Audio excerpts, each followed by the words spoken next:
Up off net? Up off net! What's up, my people? This is ShowBizz the Adult.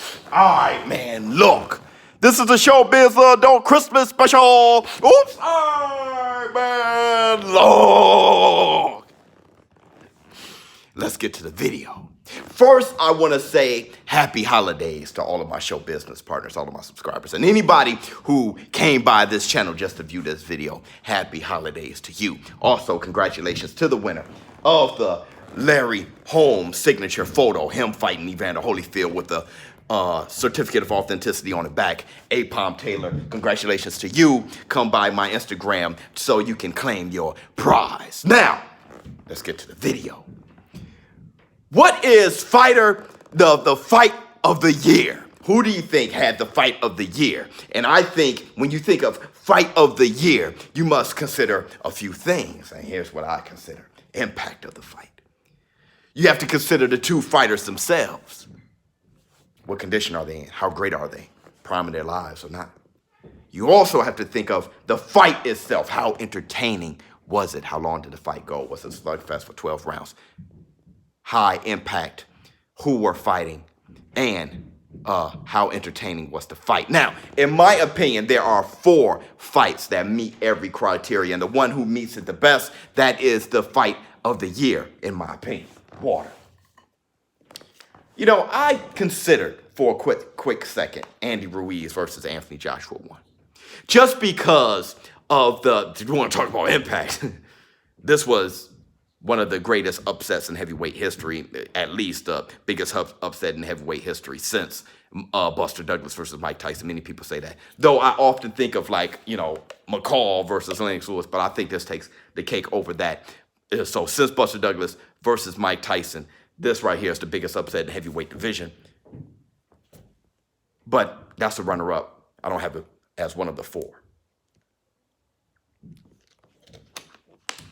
Now that's some high quality H2O. Here are the 4 that I have. Inoue versus Nonito Donaire. You want to talk about a high impact fight? They fighting for unified. 2 great fighters you have. Inoue, prime of his life. But Nonito Donaire, not so much. But that doesn't mean that fight wasn't great. It was extremely high impact. You talk about orbital bones being broke, fighters being dropped. Those guys made for a very high impact fight. A fight that you just kept your mouth open. You stayed on the edge of your seat, standing up at times. It was amazing. Extremely inspirational on the side of Nonito Donaire. Even extremely inspirational for Inoue. Inoue was hurt multiple times in that fight. Kept fighting through. There were times in that fight where you were like, wait a minute, Nonito Donaire going to pull this out. Inoue, being a type of fighter, boxer, everything that he is, putting it all together, showing that he's next level. I think that's a candidate, but I don't have that as fight of the year.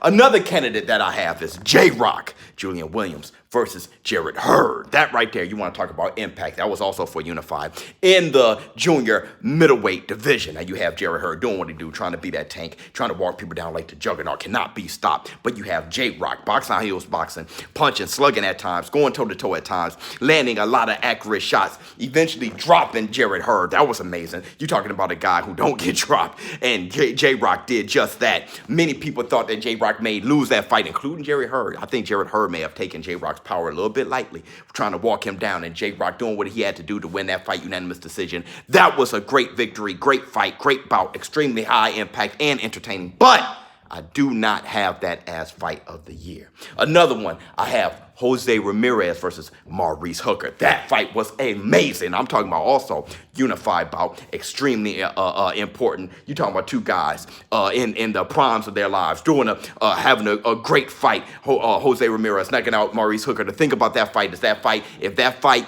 went a little bit longer, I may have that number 1, but at number 1 I have Errol the Truth Spence versus Showtime Shawn Porter.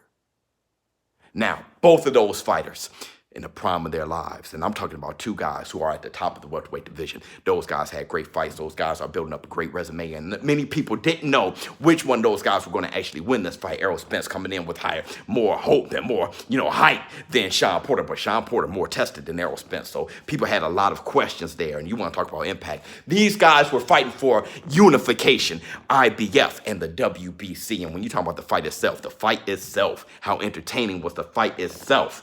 Understatement. Extremely entertaining. Both of those guys punching each other all day long, and those guys having a high level of stamina and endurance. You want to talk about high impact fight for 12 rounds. That was this. And you want to talk about two great fighters, potential great fighters. I'm talking about those type of guys that can leave a legacy. Those guys fighting each other at the prime of their lives. You're talking about fighters like Sugar Ray Leonard versus Tommy Hearns. Those type of fights, at the prime of their lives, they fighting each other. High impact fight. Even people getting dropped. And that was Shawn Porter got dropped. But was he really dropped? You want to talk about endurance and stamina.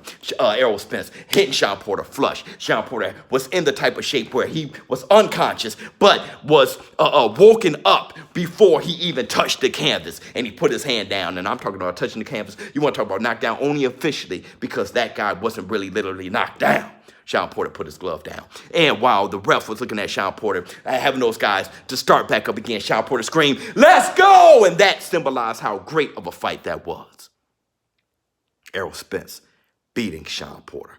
Barely. And there's many people that think Shawn Porter win. And that's a fight that many people will salivate over a rematch. But I'm not sure if that fight itself can be matched even by the rematch. But I tell you this, that fight that we saw between Errol Spence versus Shawn Porter, that, in my opinion, is fight of the year. ShowBizz, the adult. Happy holidays to you. I actually have a Christmas party to attend to upstairs. I'm out.